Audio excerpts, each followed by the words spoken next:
il s'était préparé le à destin de Jordan, se il est devant présenter à la lui. présidentielle et il se retrouve relégué, entre guillemets, au poste de potentiel futur Premier ministre. Vous savez, dans la vie, il y a ceux qui nous écoutent et pour le coup... Bienvenue dans cette nouvelle vidéo pépite. Aujourd'hui, Jean-Philippe Tanguy se retrouve face à des journalistes qui vont tenter par tous les moyens de décrédibiliser Marine Le Pen. En effet, pour ces journalistes, le Rassemblement national doit mettre de côté Marine Le Pen car elle entache l'image du parti et doit choisir comme candidat Jordan Bardella. Sinon, ils perdront les élections. De son côté, Tanguy va défendre Marine Le Pen et démonter chaque argument des journalistes. Je vous laisse voir. On ne peut pas dire. Le Rassemblement national a sa candidate à la présidentielle, a son candidat à Matignon, Jordan Bardella, a 140 parlementaires, plus nos sénateurs, plus nos députés européens et tous nos élus, derrière nos candidats, a un projet, part en campagne et donc est prêt pour tous les débats.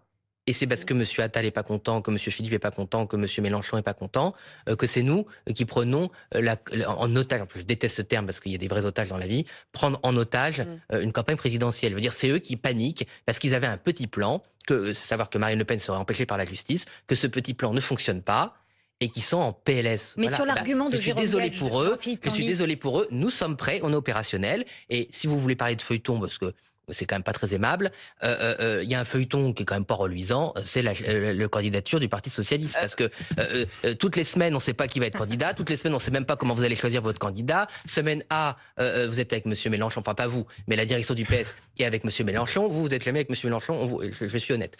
Semaine A, la direction est avec Mélenchon. Semaine B, ils sont pas. Il y a la moitié de vos députés qui votent la censure. Il y a l'autre moitié qui la vote pas. On sait qui vous êtes. Il y a M. Vallot qui s'en va. Il revient. Il met sa femme à la Cour des comptes. Il revient. Vous êtes trop fin politique pour ne pas voir que tous les téléspectateurs là nous disent il veut nous amener dans le panneau et faire la diversion absolue sur la situation. Cela dit, Jérôme Gage, le point est intéressant. Vous allez devoir vous organiser à gauche pour faire face à avoir des débats de Marine fond, Le il faut Pen. avoir un candidat, si vous voulez. Votre question, c'est est-ce qu'on va s'organiser? Oui, il va falloir le faire. Il y aura un l'état, candidat de la gauche divisé. républicaine. C'est le sens de la candidature que j'ai mise sur la table. Il y aura une offre politique dans laquelle Jean-Luc Mélenchon sera candidat. Il y aura un candidat de cette gauche républicaine alternative à la fois au macronisme déliquescent, à la fuite en avant, à la fois de l'extrême droite qui nous mène nulle part et de l'impuissance que la gauche radicale. Pour le moment, le système nous a menés nulle part. Nous a menés dans la ruine, les déficits de la sécurité sociale. Il faut encore trouver entre 1 à 3 milliards pour équilibrer les comptes, pour limiter le déficit à 21 milliards cette année. Enfin, je veux dire, là, on patauge complètement. Et moi, Monsieur Gage, je ne vous fais pas du tout ce procès de ne pas vouloir avoir des débats de fond, mais le Parti socialiste aujourd'hui, vous êtes quand même son représentant, est incapable d'avoir le moins de débats de fond. Parce que vous n'avez pas de candidat, et vous pas savez, de processus, non mais parce qu'on a un processus, on demeure attaché à une forme de démocratie interne. Vous savez quoi? Peut-être que ça aurait été plus simple d'organiser un vote chez les militants du Rassemblement national pour savoir qui était votre candidat. Mais Monsieur Gage, on a un congrès en octobre, il n'y a pas de problème. Non mais il n'y a pas de difficulté là-dessus. Très bien. Mais sur l'argument de Jérôme Gage, Jean-Philippe Tanguy.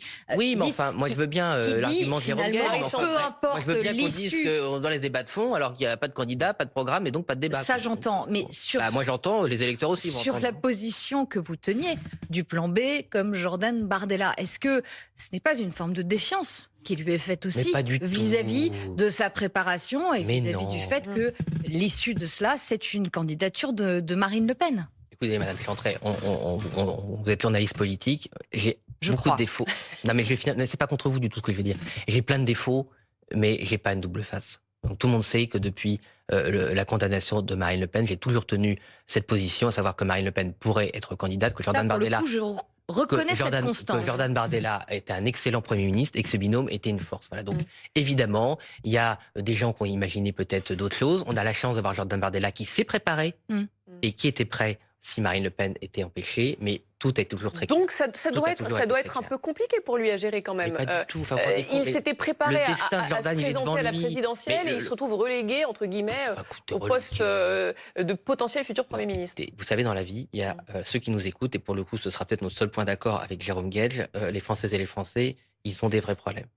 Ils peuvent connaître la relégation sociale géographique, problèmes de pouvoir d'achat, des problèmes de santé, des injustices tous les jours. Jordan Bardella, il a parfaitement conscience de sa chance, de son talent, le meilleur d'entre nous, mais de sa justement, chance. les Français ont des problèmes et ont besoin d'une incarnation. Pourquoi est-ce que Marine Le Pen, vous êtes un mariniste convaincu, pourquoi selon vous, Marine Le Pen est meilleure que Jordan Bardella? Mais par l'expérience. Mais c'est pas. Vous voyez, déjà, votre question, ça impliquerait que dire du bien de Marine Le Pen, ce serait ne pas dire du bien de Jordan Bardella. Ce qui déjà pose un problème. C'est pas qu'elle est meilleure, c'est qu'elle a cette expérience par sa vie. Elle a cette capacité à rassembler les Françaises et les Français, de créer un lien. Et dans ce projet que Marine Le Pen a construit pour les Français, Jordan Bardella, il est dedans. Il est indispensable à Marine Le Pen. Ils sont devenus, j'allais dire, presque siamois dans la vie dans la vie, ou j'allais dire lapsus révélateur, mais dans la vision de nos électeurs qui nous font confiance. Donc en fait, il n'y a aucune difficulté. Beaucoup de gens, je ne parle pas de vous, ont essayé de créer un certain nombre de difficultés parce qu'il fallait forcément dire du mal du Rassemblement national. Le fait est qu'aujourd'hui, Marine Le Pen est candidate à la présidentielle, Jordan Bardella l'accompagnera à Matignon si les Français nous font confiance, et qu'on est les seuls à être prêts. Voilà. Dites-nous en commentaire ce que vous avez pensé de cet échange. Pour ma part, il est clair que ces journalistes ont un problème avec le Rassemblement national.